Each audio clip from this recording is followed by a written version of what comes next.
I'd like to welcome everybody to this afternoon's Town Board work session of May 22nd, 2023. I'd ask everybody please rise for a pledge. Pledge allegiance to the flag of the United States of America and to the republic for which it stands, one nation, under God, indivisible, with liberty and justice for all. All right. We have a couple of items on the work session agenda before our town meeting items today. The first is a presentation of the SA land study by Bergman Associates, and here today are two planners, Molly Guadioso and John Steinmetz. So I'm not sure who's doing the presentation, or if Dan, if you're introducing. What? I know what order we were going in here. Tim, does this work? All right, Molly. Dan, go ahead. Okay. Yeah, real quickly, Dan Howard, Town of Amherst Planning Department. Just quickly here, we're happy to have Molly and John here to present us with the results of a study that we initiated a while back. Hopefully this begins to provide some insight into some of the challenges we have with our zoning, particularly suburban agriculture, which a lot of times is seen as kind of a contradiction in terms within the same district. And I think Molly and John have done a good job to help us understand what some of the issues are and what some of the opportunities might be. So with that, I'll turn it over to Molly. So thank you. This is hopefully just a great opportunity to walk through some of the key findings and recommendations from the report. I'm going to go pretty fast through these slides, but, oh, I'm sorry. Molly Gaudioso, certified planner with Bergman. Would you like to also? So I'm going to go through this kind of quickly, but if there are any questions that you have, feel free to jump in, or we can save them for the end. As Dan kind of mentioned, there are a lot of things that we looked into, sort of the reasons behind looking at the report itself, but we really wanted to take a look at the SA district and mapping to understand how it's being applied and if it's still relevant. We wanted to make sure we were understanding the vision and recommendations that are coming out of the town's existing plans and studies, primarily the comp plan and the ag plan. We also wanted to give an opportunity for there to be a common understanding of what's happening with existing land use conditions as well as development constraints. And finally, making sure that we're identifying those issues and opportunities to make sure that there are, or come up with some zoning alternatives to address them. So highlights here from the recommendations of the comprehensive plan. Within the SA district parcels that we looked at, there's 4 predominant categories from the conceptual land use plan that we took a look at and that are relevant. So on this map here, you'll see those SA district parcels are outlined in red, and the pale yellow areas being rural residential, followed by single family, green, clearly recreation, open space, and greenways, and finally agriculture. So those are really the key elements where we took some direction from future land use with the comp plan. In looking at the farmland protection and agricultural development plan, there were 3 different zoning districts that were identified that do support the agricultural activities within the town. So that includes the suburban agriculture district, largely in name only, as we'll find out, rural residential district, and the actual agriculture district that the town has but is currently not mapped. So one of the recommendations from this plan was to take the land within the Erie County Agricultural District number 17 and transfer that or zone that for the actual town's ag zoning district. So I know that's a little confusing, but the county's ag district is the county managed agricultural district program through New York State Ag and Markets. Obviously, your zoning district is yours as created. And then it also speaks to using rural residential or RR district to be a buffer between those agricultural areas and more dense residential development.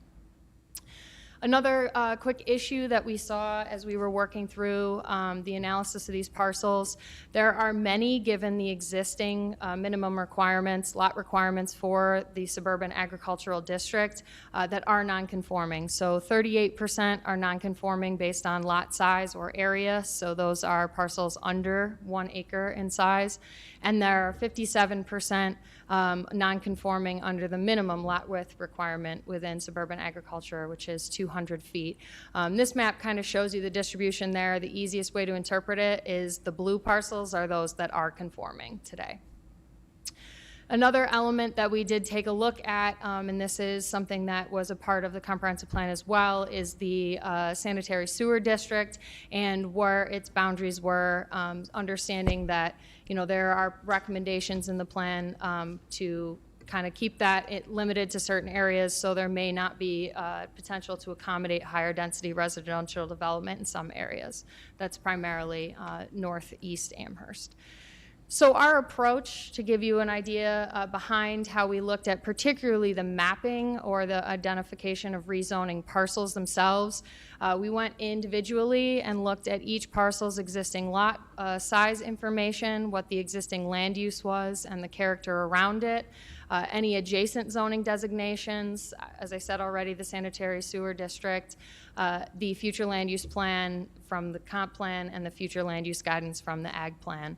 And in looking at that, identifying those rezonings, the kind of following the order of context here, existing development, many of them are already developed. They are as they are, and they will continue to likely be as they are. So that was, some of those were kind of easy cleanups. Looking again as the factor of concentrations of land uses around them. So there are some maybe that are developed but are surrounded by areas that may not be. And the potential for future development, both with proximity to existing infrastructure or neighborhoods, as well as the presence of environmental constraints.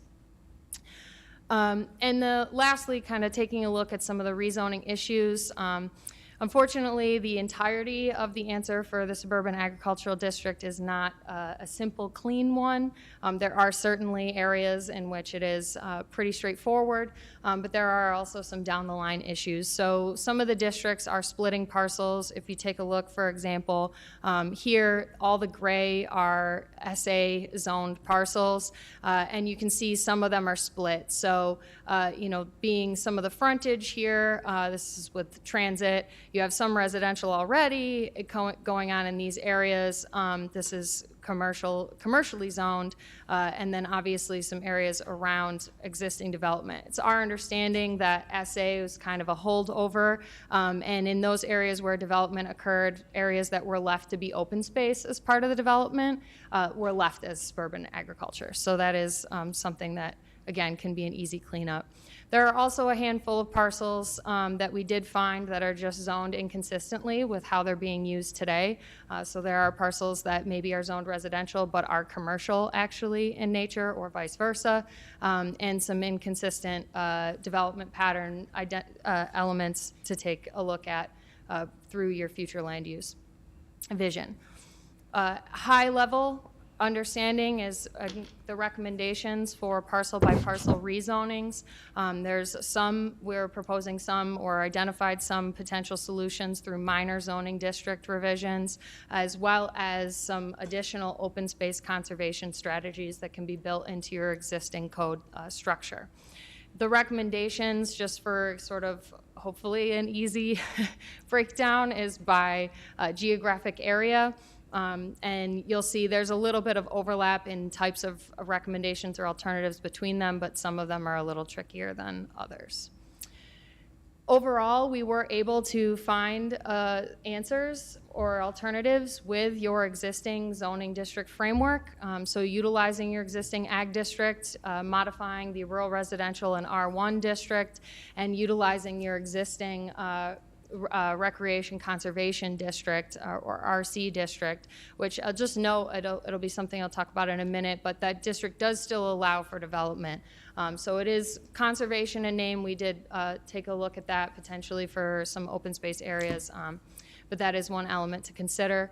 As far as open space preservation, we have some alternatives with modified conservation development provisions, as well as there is, an option potentially to create or implement an open space district that would address areas where no development is desired. So again, high-level situation in the ag district. This is really just a map change and looking at as is recommended. So this is from the ag plan itself, looking at rezoning specific parcels based on the recommendations of that plan. So in this actual map, you'll see all of these parcels that are lettered are recommended to be protected in some way, with the exception of Z1 up here. And all of those that are outlined in yellow are those that are included in the Erie County Ag District number 17. So those are, again, it was a direct recommendation to implement from the farmland plan. Looking at residential and the tweaks here to the residential districts, the idea obviously being to remove the suburban agricultural district and utilize more the rural residential district as well as the R1 district to address what I'll touch on in a second, more right-sizing what's happening today on the ground, and then bring in the recommendations from the ag plan in terms of a transitional area with rural residential parcels. To address some of those non-conforming lot size issues, we did propose an alternative that includes reducing that minimum width requirement in rural residential to 100 feet, and then adjusting those in the R1 and district from basically, to an acre essentially as a minimum lot area, and then 80 feet minimum lot width. So that takes care of a good number of parcels. Currently, there are only 3 zoned R1. As I said before, right sizing, majority of the residential parcels, a lot of them are part of, as I said before, existing residential developments, and those residential developments got their zoning at that time when that was subdivided. So a lot of these are just cleanups and making sure that the area around them, the parcels around them reflects that, or essentially is just adjusted to suit what the actual development pattern is, with smaller lot sizes and smaller lot widths, potentially also different densities of residential development. Outside of that, there are a handful of multifamily that were currently zoned SA that certainly makes that non-conforming. In terms of open space alternatives, we're looking at a 2-part approach, so directly addressing the parcels that are zoned on the map, looking at one alternative being, again, that recreation conservation district that is already mapped, and putting, applying that where those parcels are that overall sort of a larger or high density, maybe no development is desirable, or is not desirable. And then one element of that, however, depending on how strictly you would like to apply sort of limitations on development in some of those areas, it makes sense potentially in some, not all, is the fact that the RC district does permit some uses which would include development of buildings, lot coverage, generate some level of traffic, et cetera, to deal with. So we're looking at some of those parcels that may already have or may potentially serve for parks and recreation type uses versus those that are more open space or undeveloped. Some solutions to that, in simple terms, using your existing framework, is to amend the RC district to remove more intensive uses, and where there are those uses existing today, rezone those to community facilities. In a look of a comparison, that would pretty much address all of those areas where that would conflict based on present land use. And as I said before, consider potentially a new open space district where no development is desired. Oops, I'm sorry.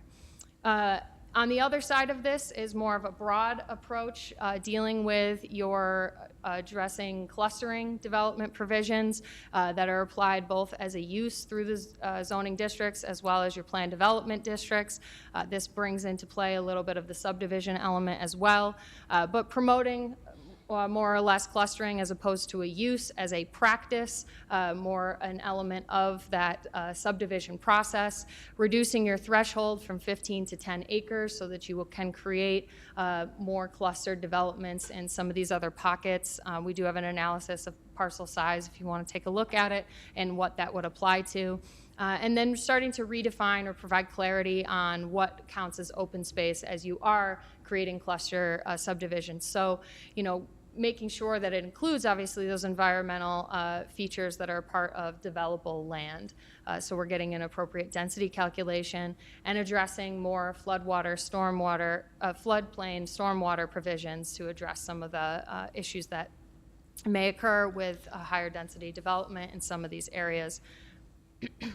So lastly, just again, a high-level overview of the rezoning recommendations by sub-area, starting with probably the easiest one to address is South Amherst, or all the area south of North French Road.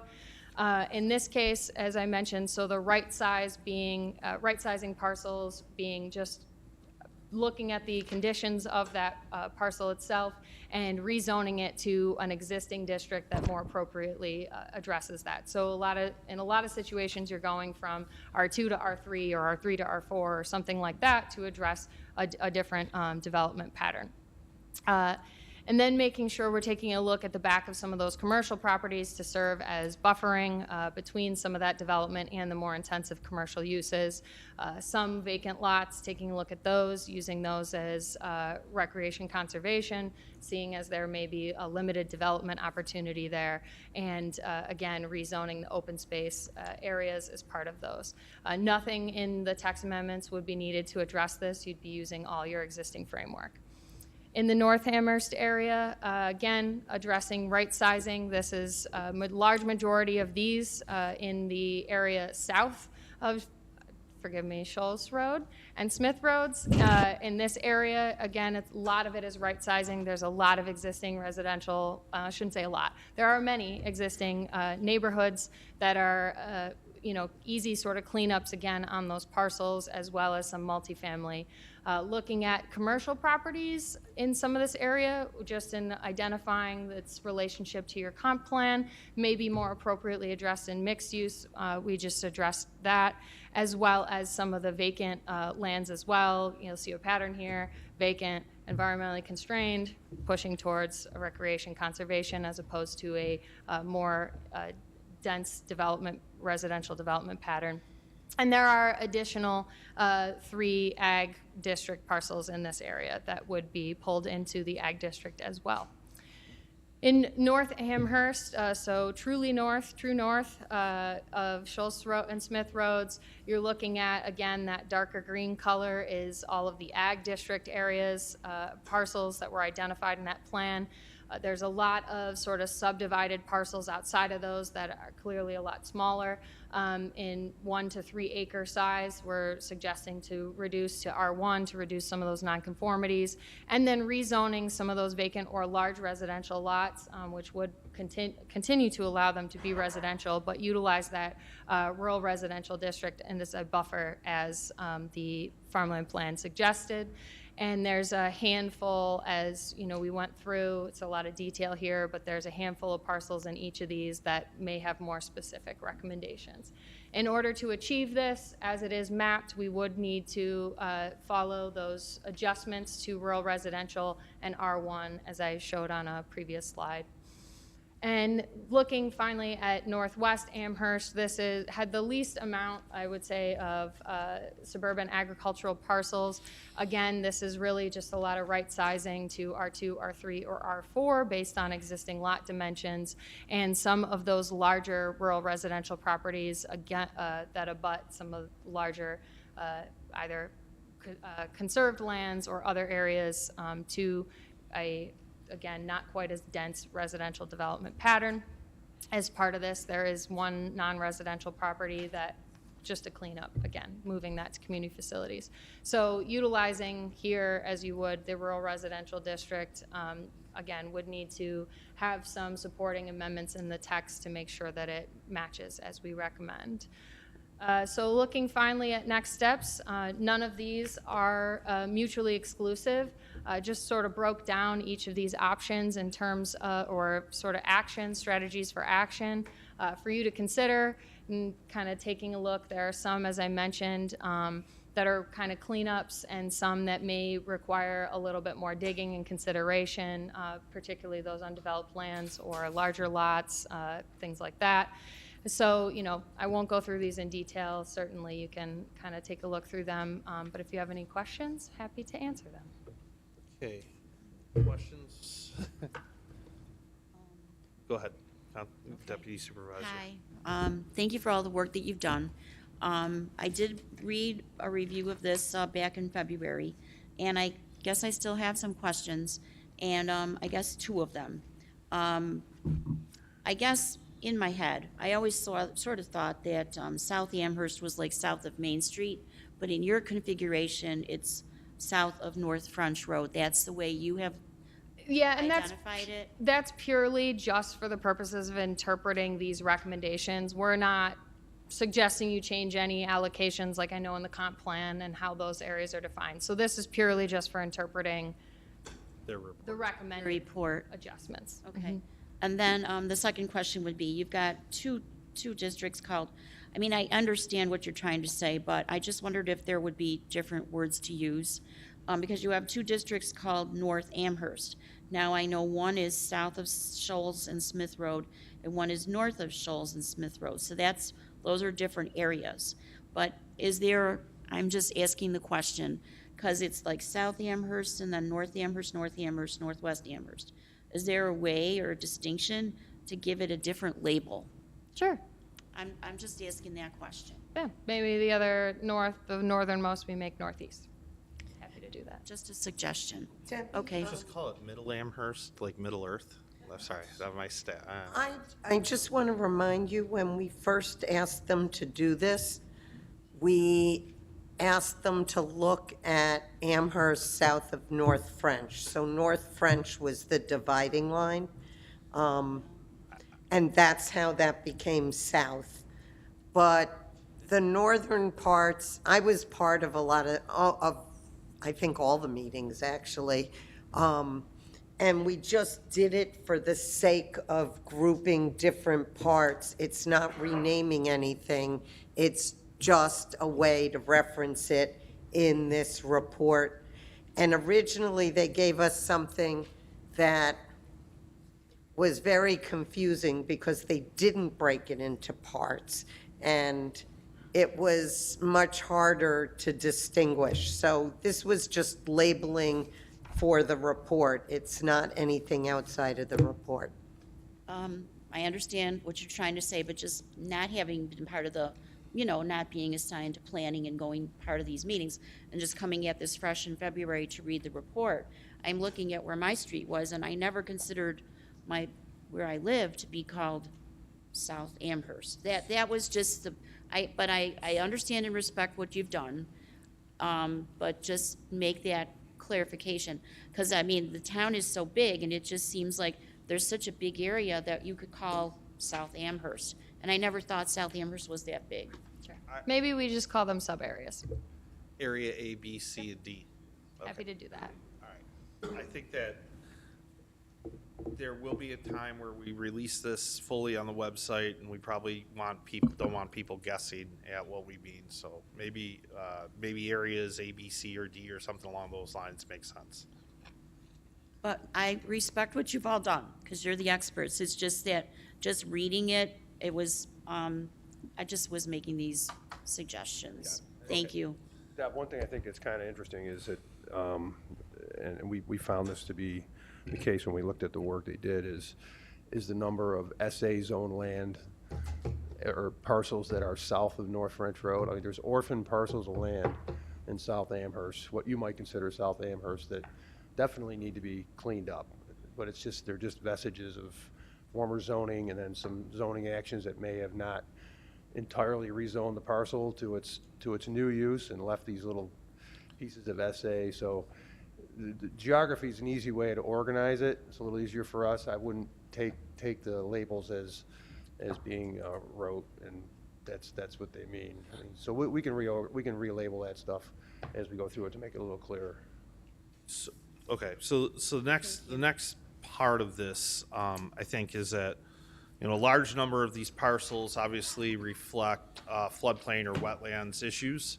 And I think that as a town, one of the things we've struggled with subdivisions recently, one of the things we've struggled with subdivisions is we're a town of newfound ponds, right? We've got the same answer to dealing with stormwater in every single subdivision. As far as that concerns, and as far as dealing with cul-de-sacs and hammerheads go, Dan, can you speak a little bit about subdivision regulations and what might be coming down the pipeline with regards to those? Just a little bit. We haven't gotten too far down the road, but we are looking at the subdivision regulations. We know that there probably needs to be some statements made about promoting connectivity amongst subdivisions. I think one of the problems we face is that there's smaller parcels of land out there that are left over along major roads that are attractive for development. You can stick a small subdivision in there, but it ends in a dead end or a hammerhead or a cul-de-sac or whatever, and that doesn't afford the kind of connectivity that some of our larger subdivisions have achieved in their development over the years. And so one of the things we want to look at is that connectivity and see if there's ways to alter the subregs to promote and or require some form of connectivity, whether it's providing for a stub street so a future connection can be made at some point, or just looking for that connectivity to occur when the subdivision is approved. Doesn't always work that way, but we need to keep that in mind as we're looking at these parcels. Again, these are, as I've said before, the town, especially south of North French Road, has parcels of land left for development. They're among the more challenging ones to develop because of the constraints they face, whether it's environmental, zoning, or in some cases, access and connectivity. So we're going to be looking at that as we look at the subdivision regulations. Okay, thank you. Is there anything further from the board at the moment? I just would like to commend Bergman for their work. You did an excellent job, spent a lot of time with us as we made minor comments and fixes, just like the one right now, and sending us things in formats we could actually see. There are lots of little specks, so we got it in other ways. So I just want to thank you. All I right. appreciate the work you did. From a board's perspective, there's going to be a moment where we're going to have to decide to take the term draft off of this and release it. So I just want to make sure all of the board members go through this again. And any edits or questions that you see, please highlight and get to Dan in the planning department as soon as possible, so that we can make sure that we're addressing any of those questions and dealing with any of those comments. Fair enough? Or should I route those to Roberta? Yep. Okay. So now I'm going to play project manager for a moment. I don't know how long you're going to work to that, but the sooner we can get those comments and kind of work through this, that would be helpful. The board's had they had the draft in our hands for a while. We've gotten a report back. I would say that we could set I would like to just say, let's as a board set kind of a 2-week interval now, that we've had that We were report. hoping it could be on the agenda to accept the report next meeting. So that would give the board basically 1 week to turn around any last questions or comments. Certainly, once it's on the agenda to accept, we can still add commentary, but is that fair? Does everybody feel comfortable with that? Supervisor, just rather than set a date certain like that, let us have your comments and see what it's going to take to make whatever adjustments before we set a date certain on that. If we So can. let's try to get comments in as quickly as possible, and kind of go from there. Thanks. All right, thank you. All right, the next item on the agenda is a presentation of the after-action plans. Jim Zemanek and Brandon Peters. So it's May, and we're dealing with some sunny weather here today. But a few months ago, obviously, we're dealing with one of the more stressful situations that I will say, at least that I've encountered in my tenure here. Although I don't know that it necessarily moved the needle for Jim all that much, as he's certainly seen a lot of these. But I think Pat would at least acknowledge that it was the blizzard was particularly precarious in a lot of scenarios. Not something that anybody's ever going to be fully prepared for, but certainly something that we can learn from, and that's what we've been working on with Jim and Brandon's lead, and I'm going to turn it over to Jim Zemanek at this. Okay, thank you. It's, as Supervisor said, there's a lot of information that's been going back and forth on this, and there's just a few of the parts and pieces of it, and I gave you some more information in the report that detailed it out, because each one of the things that's identified could be its own little rabbit trail, and it's going to take some time for us to go into it. But really, our main focus is we identify up here as the planner for the next one when you're going into it. Because there got to be a lot of confusion with disaster terms. So one of the things we're going to be doing is having some education to everybody just on some of the difference of these main things that are out there, because there seems to be some misnomers of what happens where and what goes on, with the biggest two being the last two, the federal disaster declaration and the major one. It's kind of what we're dealing with right now from the financial end of it. Because when they said a federal disaster declaration is $5 million that comes to the municipality, to the region to be able to go ahead and do it, and they split it up, and obviously that wasn't enough. There's certain rules with that that are basically thrown out the window when you get into the major side of it, but some of them take some time going back and forth. So there's going to be a lot of discussion of these terms going back and forth, and you're going to hear them used more often in how we operate and what we're going to be looking to do.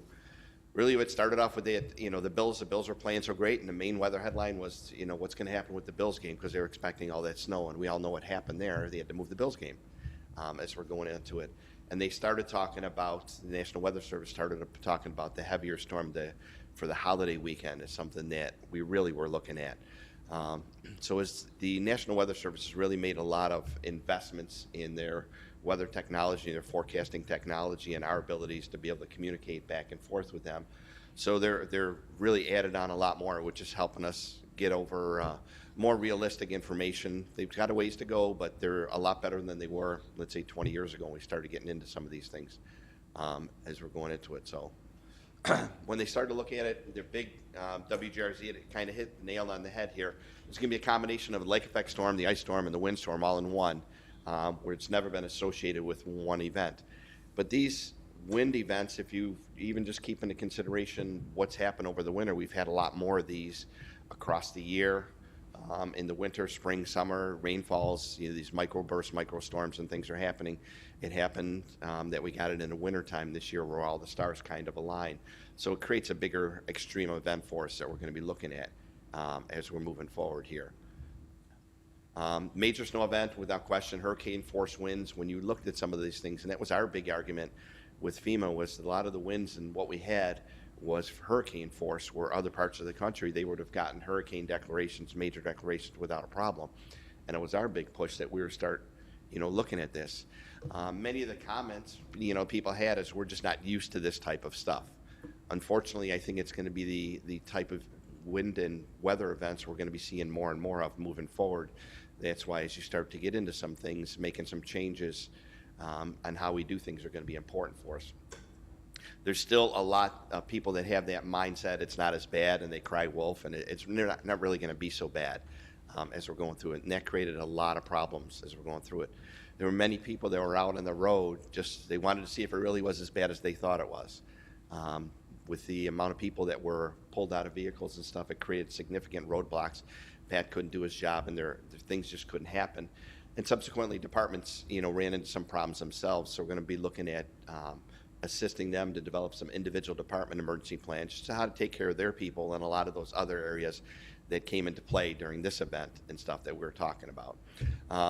Some things that went well from the departments. We had a lot of information back and forth, and I only gave you some of it in this presentation here today. Some of the other stuff is in the report I gave you, but like I said, a number of them can continue, take us down a full rabbit trail when we got into it.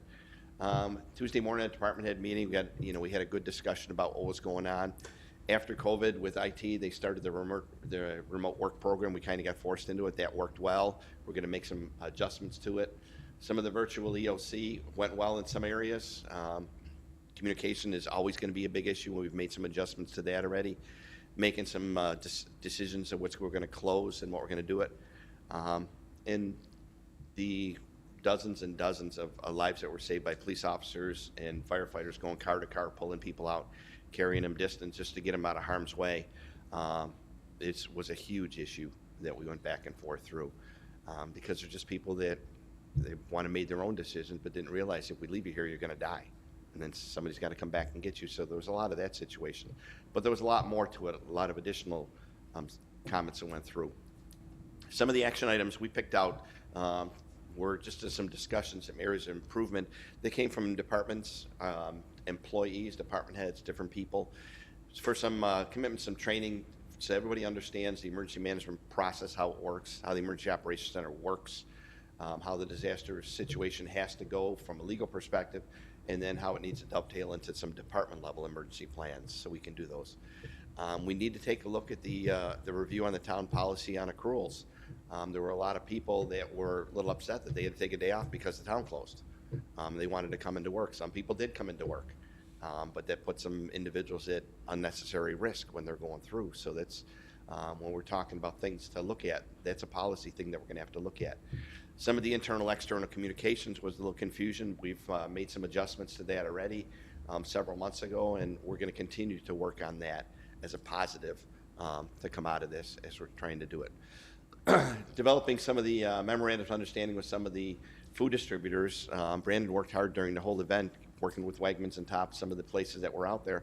They would like to develop the memorandum of understanding as we're going through it, to just kind of solidify that in place. We had a lot of challenges in the shelter side of things. Mary Di, Melissa, their staffs have been tremendous, bringing their people in, engaging them in what we're going to do. So we've got a planning committee. We're going to start meeting on that, on all the different aspects of it, because there's a lot of different directions that it can go in when we're starting to look at these things. Look at some of the capabilities of an interactive map so we can go back and forth. Real-time data instead of just a Google map, using some of our GIS technology, some of the different things that we can do, going back and forth with it. Some of the problems when you started getting into this is people were calling in saying their street hasn't been touched, and we're getting reports that they are touched, but then you drive out there and you see that were they not touched or were they touched early on? We really don't know how that really comes into play. This kind of tied into the subdivision thing that you're just talking about, where the subdivisions, the way they're so designed, it makes it very difficult for Pat to be able to get in and get out and get to the next one, because it's time consuming, it's cost effective, it's special equipment. We've seen a lot of damage in these things that we're going to try and work with FEMA to recoup for us. But as you start to look into these things, not being able to go from point A to point B easily and having to do all these things is difficult. I drove a plow for a long time in the 80s, so I know what it's like in the blizzard of 85 and a lot of that stuff, where there were a lot of correlation between these two. I drove a snowplow, so I understand what Pat's going through, and it's very difficult. So that's something that we really need to take a look at to be able to help him and his department do their job as we're moving forward and starting to look at some of these. There was some good discussions with some paperless systems for payroll, accounting platforms, some different things that are out there that could streamline the process when people are working from home. Instead of being able to get paperwork in, we can do some of those. That'll tie into some of the FEMA reimbursement end of it, the standardized stuff that we have to do on personnel tracking, costs incurred, overtime, those types of things. With the federal disaster declaration, they allow you a 48-hour window, and that 48-hour window can be for emergency protective measures, and they can only be for very specific item. For example, they will pay us to plow a street up to a house that the fire department had to get to one pass, and there's no way to even track something like that. So when they started throwing all these things into it, it basically takes our snow removal out the window because it's not considered, snow removal is not reimbursable. So the whole process changed. So when we get into something like this, it's going to help us a little bit more effective in what we can do as we're going through this stuff. Looking at some of the different ways to enhance our communications amongst everybody, just to keep everybody on the same page, whether it's a chat group that you have to get into, whether it's a app you put on your phone, whether it's a website, different things that we can do. So all level of management can be up to speed on what they have and what's going on and what's happening, instead of wandering back and forth and creating some more confusion. We created a new tiered opening of an EOC based on what we had. We met here that morning with Brian, Brandon, and I, and then we went to Bailey to get started with what was happening, and we very quickly boxed ourselves in because the weather got so bad we couldn't get anybody in, we couldn't get anybody out, and we ended up being there for 3 days ourselves as we're going through it. So had a good meeting with the chief of police and assistant chief, had discussions. So major events like this where it's anticipated it could impact the entire town, then we would be going to the state, back to the station, and Bailey for most of the other stuff as we're going through, just to get some different people a little bit of an idea. The Emergency Operations Center seemed to be a point of confusion for a lot of people. There were a lot of decisions that were being made that generally, if they went through the Emergency Operations Center, when it goes through that one point of contact, you can see how it impacts this department, this one, instead of us playing catch up. And we seem to be playing catch up with a lot of things instead of information decisions coming in, and we can make it unilaterally for across the town. So that's going to be some change, and that's going to be some of the part of the education and some of the training and stuff, because it creates a fragmented response. It creates some additional problems that we were able to overcome, but created more problems than we needed to get into. It tracks a lot of our needs and the stuff that we're looking for, passes them up to the county, state, and federal government for assistance. So when they're looking at it, they can look to see what we need instead of trying to reach out or trying to phone call somebody. So it's a process that we're going to be looking at. This is kind of how what we're looking to do is set up a very simple system like this, where different departments, based on what's happening, would get into a situational awareness, where you want them to just be aware of what's going on. Many times that can happen in Tier 3 response. It's things we can do on a daily basis. If you get into a fire, a snow, a blizzard, a wind event, some of these things that are happening, we'd have our highway fire control, some of the facilities department engineering, be more on an as requested, on a standby mode. So if we need something, we can call them in. There's some events, COVID, for instance, didn't impact everybody very quickly in departments right off the bat. Some people thought they're an essential employee, they should be able to come in, and it changes the focus a little bit. So some of the education on how this is going to come into play is going to be very important as we start to look at it. It's a single coordinating point, and it goes right with the incident command system, single point of reference, single terminology. It works out very, very well when we start to look at this. We need to start looking at it, and we need to train, build that bench. We've seen over COVID and the last few years, we've seen a lot of retirements and stuff, and there's more coming. So we can develop a succession plan to build into these things as we start developing training 3 deep. The chances are you're not going to lose everybody, all 3. You may lose 1, possibly 2, but you're going to have one that at least has some familiarity with what's going on. So to start to train that 3 deep concept and continue that going through with different exercises, tabletop exercises, workshops, and just conversations back and forth. We've had a lot of them independently. We're going to start tying them all together with some annual training simulations as we're looking back and forth. Tying that in with training for all department heads, senior department heads, program leaders, general crew chiefs, different people. There's programs that you can take online that are free as they're going through it. Some can take 45 minutes to an hour. I'm sure Councilmember Lavin's taken a number of them over the years, and they're there. Once we start to look at it, it's going to be starting to identify who is really essential within an organization based on a type of event. You can't just say everybody in this department is essential, because everybody ties into everybody across the full scale of things.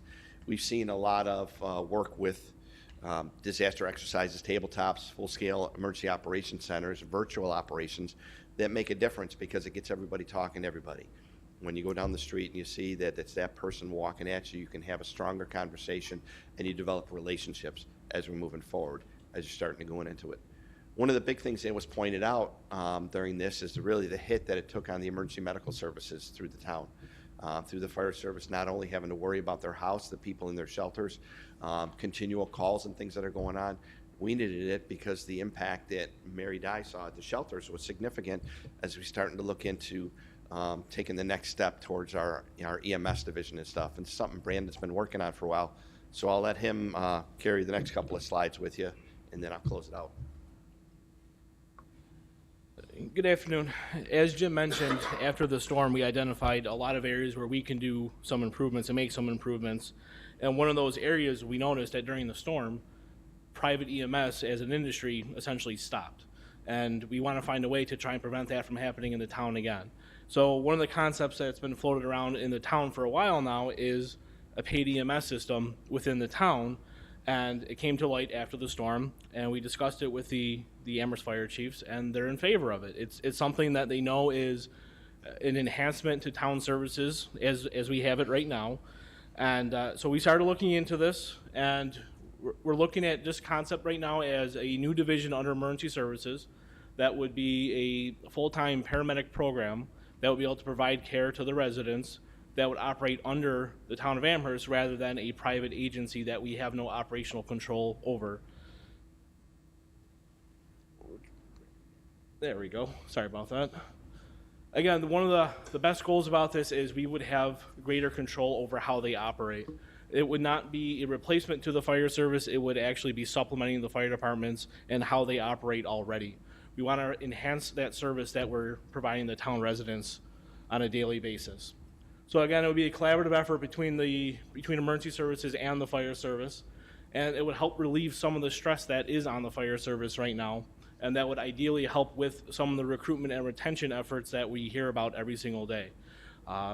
Having younger firefighters that may go out and get their EMT or get their paramedic, it provides a great opportunity for them to stay in the community and serve the community that they are already serving. So this was one of those areas that we identified with the Town of Amherst Chiefs Association. And then finally, this is really the biggest reason why, is since 2011, we've almost doubled our emergency medical services calls. In 2011, we saw 7,600. In 2022, we saw just under 14,000, and we're expecting that number to go up roughly 10 to 12% every single year. So as the town develops, we're going to keep seeing this number go up. So we want to try and put some programs in place early on to prevent being overtaxed and overburdened. I'll turn it back over to Jim. One of the things that came out of it too was as we started looking into this during COVID, just the amount of information that came out and the questions that came out were individuals going to houses and stuff. This program could help with that. After the Kim Pagula and DeMar Hamlin situation and stuff with the hands-only CPR and all that was going on. It gives us some more professionals that work under the organization of the town to be able to get that word out to the town that we are investing in our people. We're investing in our community. We're doing all these things with our subdivisions. We're doing all these things with housing and everything else we do to bring people into our town and stuff. And when you're starting to look at these numbers, it's kind of astronomical when you look at 14,000 EMS runs. There's a lot. And when you're starting to look at it, when the fire radio, when you try dividing that up by the number of calls per day, it's pretty significant when you're starting to look at it and what we're doing. As more community medicine's going out there, as more people are at home doing home medicine and stuff, it's subsequently, we're seeing that number continue to rise as we're going in it. So it allows us somebody to be ingrained and involved in our community and to continue to work with us as we're going through this. I put a rough timeline together for this. We had spoken with Brian. He wanted to bring to the town board first. It's going to go to all the department heads tomorrow morning, and then try to schedule a workshop in the next, hopefully 45 days so we can go ahead with it. We've got a shelter planning team meeting scheduled for June. We've got an after action with the fire service scheduled for June already. Start to look at some department level training planning going on. Have a point of contact named by the departments in June, so we can start pushing some information out to people as we're going through it. Have some training July and August. Get some more the documentation side of it. The documentation side that FEMA requires, a lot of it's online right now, but a lot of it is still the department has to come up with it first. So if we can do some of that stuff with them ahead of time, get them to have understanding when events going on, they can label things. It's so much easier to go back into it. Looking at a tabletop to test them out at the end of the year, and then hope to have a revised comprehensive emergency management plan to you January, February of next year. and then Brandon continuing to work in with the emergency operations and stuff, hopefully with some discussions to get a timeline on there by 2025 as you're starting to go into it. So this is really what the goal is what we're looking for. This is what unified command looks like from an organizational perspective as we're doing it. We do a lot of these parts and pieces and stuff when we're going through it. Everything we do in the town is unified command. There's not anything that one person's in charge of. It's always a unified command discussion, and what we have, we'll formalize a little bit more. Public information officer, we use the police captain a lot, is used to talking to the media, but we have other avenues now that we're putting in. We have individuals that are focused on the safety side of it and the risk management side of it. A liaison officer, just whether it's to the school district or different people. And then the incident command system breaks it down to the operations planning, logistics, and finance admin section. Once you start filling these units underneath here, it helps that connection go back and forth, and it kind of opens up the understanding of how this situation is impacting our town. When you have questions from your constituents, it gives you a more focused point. We can go ahead and get a question or an answer done as we're going into it, but it takes some time to be able to build people in and get a three-depth understanding, because in theory, you get somebody working underneath any one of these groups will eventually can move up to be one of these section unit leaders or section chiefs as we're going through. So there's a lot of parts and pieces to it. There's more information. Look through, the additional document that I gave you. As I said, a lot of those can be rabbit trails. If there's something that was missed or something that wasn't brought in there, please shoot us an email. We'll be happy to sit down and chat with you, go back and forth through however we can do as we're trying to put this thing together. But we have to get ready for the next one, because the summer is going to be hot. The allergy season is already driving a lot of people, crazy, myself included, as you're going through this.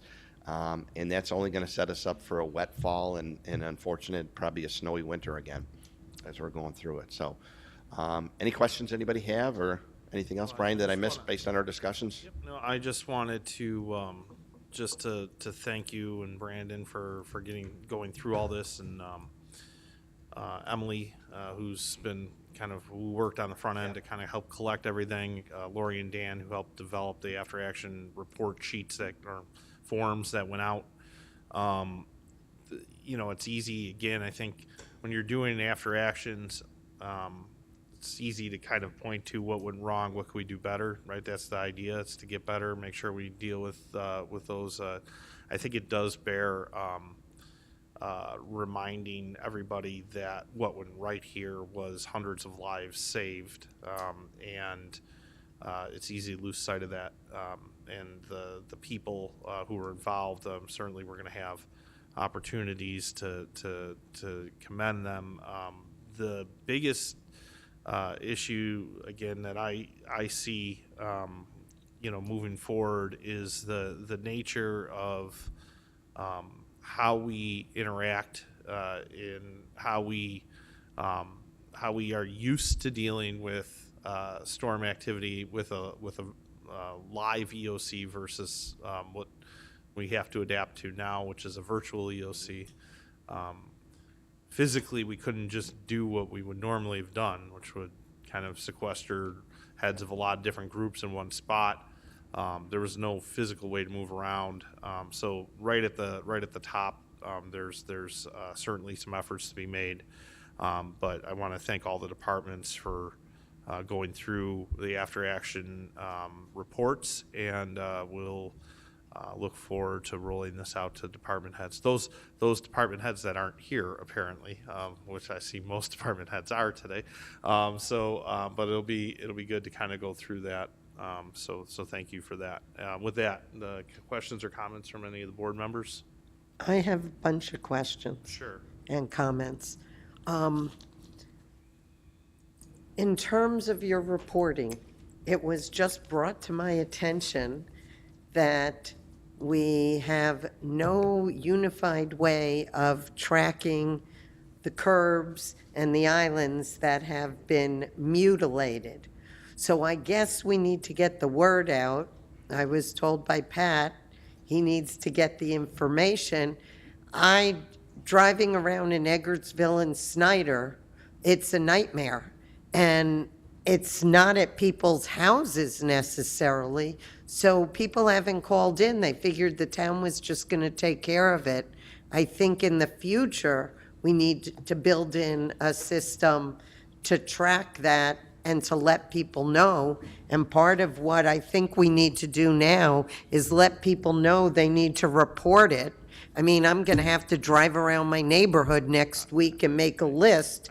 I don't. That's what I was told I need to do to make sure it's included in the report. I want to hold on for a second. So first of all, using the term mutilation, like we went out and beat up our neighborhoods No, I don't intentionally. mean, I know it was the contractors that did We're it. dealing with life and death scenarios. I with know zero that. visibility. It A wasn't lot of the damage was done during the cleanup after the storm was over in my neighborhood. Yeah, and But that was- anyway, my point is, I'm not complaining about what was done. I'm saying people need to know, they need to report it so we can get reimbursed. I was told that's the only way that could happen, and we need to get the word out that people know, and I don't know what the deadline is, but I haven't thought about reporting the islands on, in my neighborhood. So there's always a need to report, right? And what we first get is the current system is an antiquated system. So we're looking at, right now, we are looking, I'm not saying it's going to be useful for this particular storm, but moving forward in the town, we're looking at going to a 311 system, similar to New York City, where you've got the ability to photograph something and immediately send it. In order to do that, we're actually looking at the parent company of Munis, which runs all of our base software.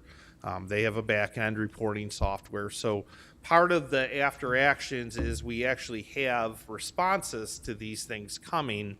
However, the immediate attention or this immediate storm still requires us to use our old practice as we did during the storm. You sort of missed my point. You said we Is- needed a system for reporting. I so we're know, doing but that. right now, we need to let the public know when the curb by their house was, and when I say mutilated, it's crumbled and mutilated in some spots. They need to know, they need to report it, because they don't know that. It never occurred to me that it was my responsibility to call Highway to tell them what I saw. So I'm saying if we want to get reimbursed for it, we need to let people know. But then I have a couple of other questions. Go ahead. Okay, I'm a little confused on the EMS part.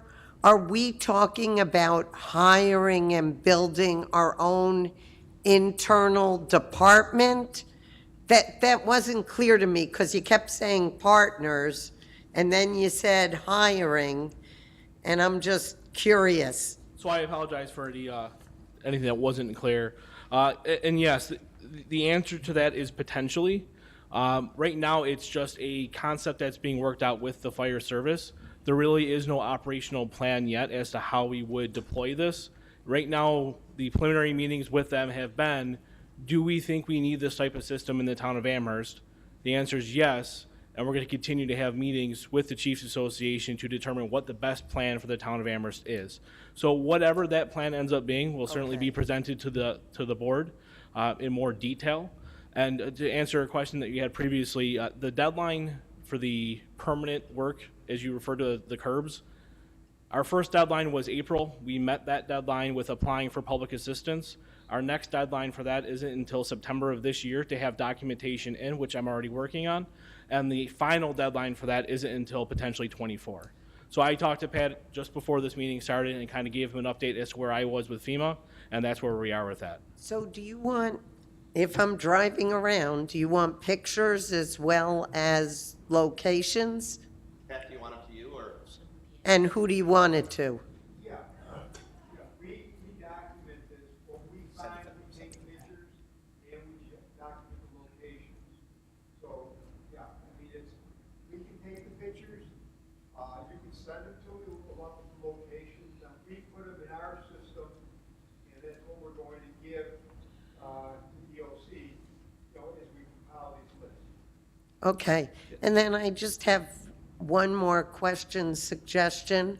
I don't know if you're looking at the Harlem Road Community Center as setting that up to be an emergency shelter. I know that my neighborhood loses power a lot. I've gone 10 days, 5 days, lots of times when we've had major storms, even minor storms, or even no weather.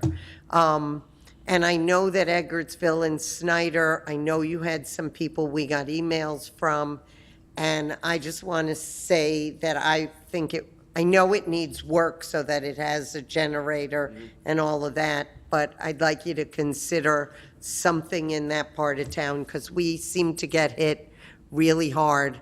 No one seems to know why, even though they keep replacing things. It keeps happening. Yeah, I mean, the short answer is yes, that Harlem Road is on the list, but what we're looking to do is we're looking to basically divide the town up into quarters and split those again and have eight zones where we can have different areas in each zone and stuff. But that'll be part of the process, because I know Mary Di and Melissa have a lot of input and a lot of information and stuff on those that we have. But just because you have a shelter down the street from you doesn't mean that you're going there. It depends on staffing and a lot of things. So we'll work all that out, but Harlem Road is part of it, yes. Okay. Just Okay. because we're an Yep. area that has bad Understood. luck with power. Anybody else? One Right? of- One of the dilemmas we had with all of our shelters is originally, the senior center seems like it would be the best shelter, right? And in years past or storms past, the center makes sense as a central location. In this storm, we couldn't get to the senior center. We couldn't get residents there. It was hard to get employees there. So, that's something else to consider. Even if we think we have set up a building as a shelter, if the building becomes inaccessible due to the weather, we have to have contingency plans, and that's something that we obviously came across this time around. Well, thank you for considering it. I just know we need something in that part of town. Just two things. Jim and Brandon, thank you for what you did to help us through, so many things. And I know when I first was a board member in 2006, Jim was working on the October storm, so he's had a lot of experience with disasters. What I want to compliment them on is that for this particular storm in December, Jim was great about sending, I know I got it, an email from the National Weather Service, and it actually gave an hour-by-hour information about, the intensity of the snow, what would be happening, what to expect. And I mean, that was extremely helpful. You knew in advance, if you were able to look at this, what had the potentiality of happening. So I think for future storms, I know you always do it, but, that is a really helpful tool. Yep. And I appreciated it. And as far as your timetable, I really do think that having town EMS staff is a really wonderful idea. And I know that it's going to take time to study it and to recruit and to train and such. But I think the sooner you are able to implement that, the better, because you don't know what kind of storms could occur. I think it's a terrific idea as a nurse, and professionally. And also is, thinking about communication. Those are all things that you really need. And that would probably infinitesimally improve, a situation for the future with your service delivery. So I just want to say, I think those are great ideas. Great. Thank you. I was going to add to that. I think one of the critical moments during the storm, or one of the moments that stuck out in my mind most, was when either Jim or Brandon announced to the EOC that ambulance service had ceased, and that the private sector was no longer providing ambulance service. And ultimately, if you look, right, we can debate whether or not the 4 deaths within the town were storm related, but the way that it reads on paper, right, from the county, is that they were delayed EMS response, and nobody wants to see that ever. And so, we have a lot of work to do. Certainly, the county's going through this now with Southtown, so there will be, you're not the only group studying it. All right, further questions? Sure. Councilman. Great presentation. Thank you. Very excited about it. So I do have a few questions. The first is, I think, Brandon, you just said that EMS are going up 10 to 12% per year. Is there a reason for that? That's my question. Reliance on the 911 system. We're making some changes with cooperation with the fire control at the town chief's level in adjusting response plans, but that still does mean that there is some type of service responding to that incident, whether it's a fire department response or just an ambulance response or potentially a police response. But there's really no pattern or trend. That's the reason why. It might just be reliance on the 911 system. We've seen since COVID that the hospital system, emergency services, they're just taxed. And EMS as a system itself in the area is being overburdened. So we just want to be ahead of it before we get too far behind it. Yeah, I find the public, I know Erie County's investigating and looking into possibly doing public employee kind of for EMS. They're getting away from not getting away, but they don't want to be too reliant, I think, in the private sector, and this is in a similar vein, right? This is Correct, yes. because you have no authority once they say this is not we're not doing this anymore. We have no alternatives. That's correct. And we were in constant communication with Twin City Ambulance, the current contracted ambulance provider in the town of Amherst. And we had a good conversation with them, but it was a matter of simply they could not respond. And the fire departments did pick up that slack and they were able to transport. But the reason this came out during the after action report is if we actually had our own municipal paramedics and they were able to essentially create some type of task force with the fire departments. There's fire departments in the town of Amherst, there's only 2 that provide ALS care. The rest provide BLS care or basic life support. So what this could potentially do in the future, if there is a stoppage of contracted service, a paramedic from the town of Amherst could in theory go with the fire department and provide ALS care to that patient that may not normally be receiving it if this program didn't exist. So it's all about enhancing the current programs that we have and systems that we have, and quite frankly, just fixing a broken system. The other part was, in your slide, you talked about the stress of the tax fire service, which I would agree with based on your amount of EMS calls.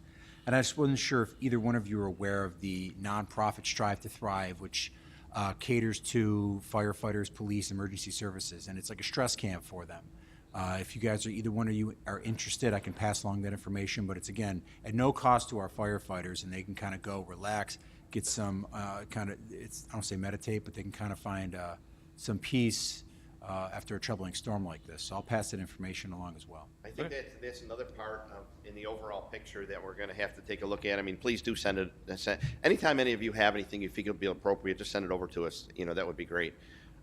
Just the mental stress aspect of what happened not only to the emergency services providers, but the highway crews driving constantly on the roads and all that stuff, the police officers and doing all these things that we had, the dispatchers that answer the calls.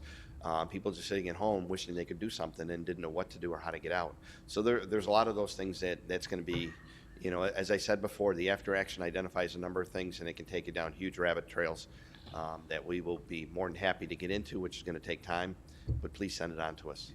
My last comment is, I believe your tabletop called for December.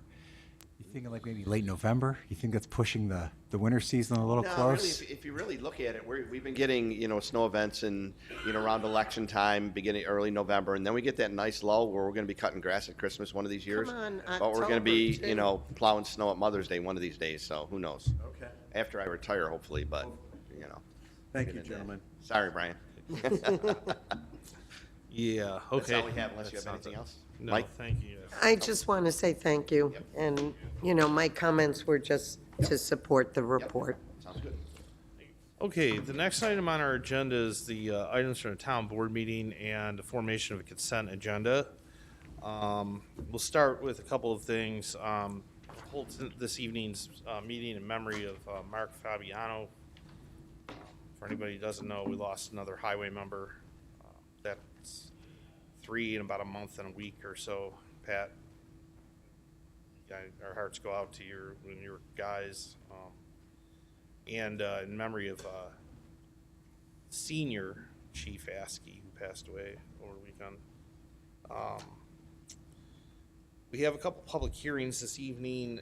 The first one, item 466, we're going to set a decision date for 7/24 as buildings trying to work through potential ownership change in that site. That should be ideal. We'll open it, hold it open or close it? Close it and set a decision date. 467, who's presenting that one, Dan? You, Jeff? Jeff? Perfect, okay. 326, so we're gonna withdraw this. I'm gonna admit sometimes we move stuff forward, and don't really, in this case, I didn't think about a couple of the consequences with regards to use. The issue that was really at hand on this was some of the dimensional items in the zoning as they applied to parks. Not one park, size fits all. We have a lot of different recreation spaces and facilities around town, and we're either seeing zoning board meetings or items that are going to planning board that are insurmountable because we have it's hard to design within most of those spaces as you would any other types of parcels. So we're going to send it back to the drawing board, come up with something that really deals with those dimensional issues. And when I say dimensional, it means like setbacks and parking counts and how far a field could be off a property line, and whether a concession building should be able to face in with its main entrance, or whether or not we need to think about a major site plan approval on existing ball diamonds because we're adding a concession stand. Those types of items are what this was meant to address. Certainly open the door to the potential for some other issues regarding use and use variation. That was unintended, but we'll send it back to the drawing board. I'm not going to open the public hearing. I'm simply going to motion to withdraw later. Moving forward, we have some resolutions. Councilmember Berger, you've got the Fire Prevention Week ad in the Amherst B. I don't know if there's any reason to withhold that from consent. My guess is not. I would hope we wouldn't. Councilmember Lavin's got an appointment to the tree board. Any reason to withhold that from consent? Resolution 470 will require seeker vote and then a voice vote, so we'll hold that for this evening. Resolution 471 is a settlement of an Article 7 matter for Kamal Enterprises Incorporated versus the Town of Amherst. Any reason to withhold that from consent? Resolution 472 is a settlement of an Article 7 matter for Lisa Friedman and Scott Friedman versus Ann Todd Levine versus the Town of Amherst. Is there any reason to withhold that from consent? Resolution 473 is a settlement of an Article 7 matter for Isklo Asset Fund 2 LLC versus Town of Amherst. Any reason to withhold that from consent? Resolution 474 is a settlement of an Article 7 matter, Sheridan Properties 2 LLC versus Town of Amherst. Any reason to withhold that from consent? Resolution 475 is a settlement of an Article 7 matter for Isklo Office Holdings 2 LLC versus Town of Amherst. Any reason to withhold that from consent? Resolution 476 is a fireworks permit for the Country Club of Buffalo. Any reason to withhold that from consent? Resolution 477 is a fireworks permit for Transit Valley Country Club. Any questions about that or reason to withhold that from consent? Resolution 478 is an appointment of a new firefighter for the Swarmville Fire Company. Any questions about that appointment? Any reason to withhold it from consent? Resolution 479 is a new firefighter for Gettsville Fire Company. Any questions about the appointment or reasons to withhold it from consent? Resolution 480 is a new firefighter for North Amherst Fire Company. Any questions about the resolution or reason to withhold it from consent? Resolution 481 is a memo of understanding between the Town of Amherst and New York State Assessment Equity Project, CRS 4028. Any questions regarding that MOU? Any reason to withhold it from consent?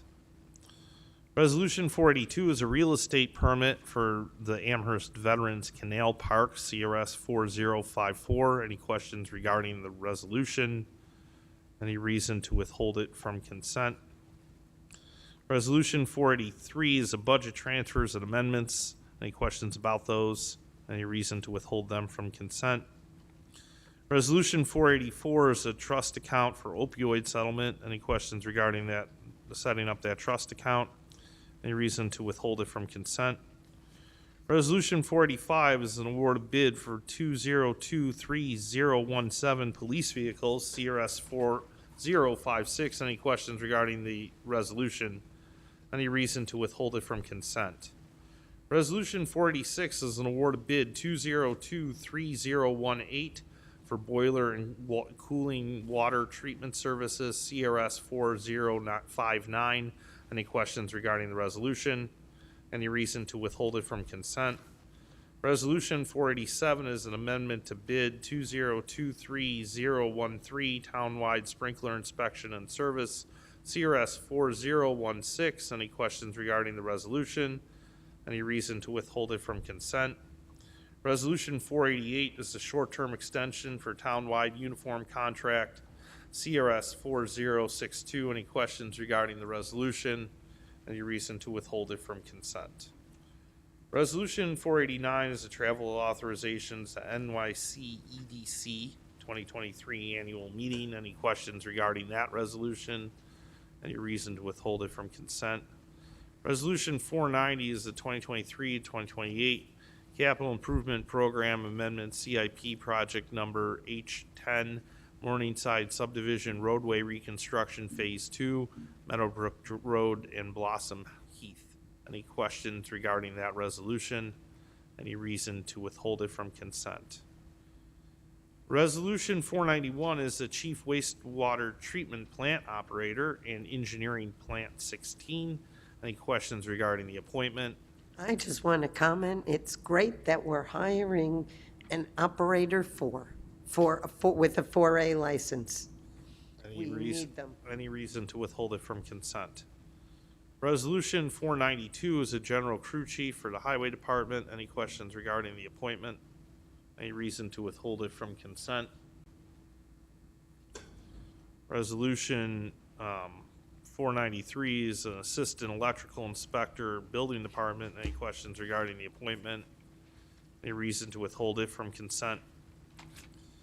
Resolution 494 is to authorize the planning department to expend funds from a trust account for the Veterans Memorial consistent with the town board resolution RES 2011871 for the purpose of engraving names of veterans and making repairs to the Veterans Memorial.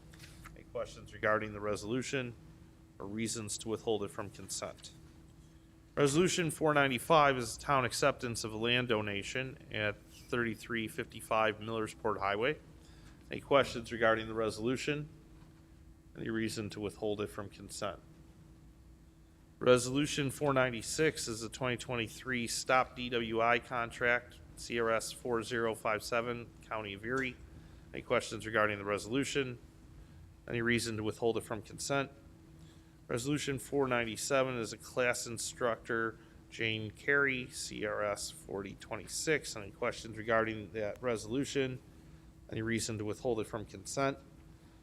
Resolution 498, this is the 2023 Year 20 Stormwater Annual Report, signature of Municipal Compliance Certification, MCC form. Any questions regarding the resolution? Any,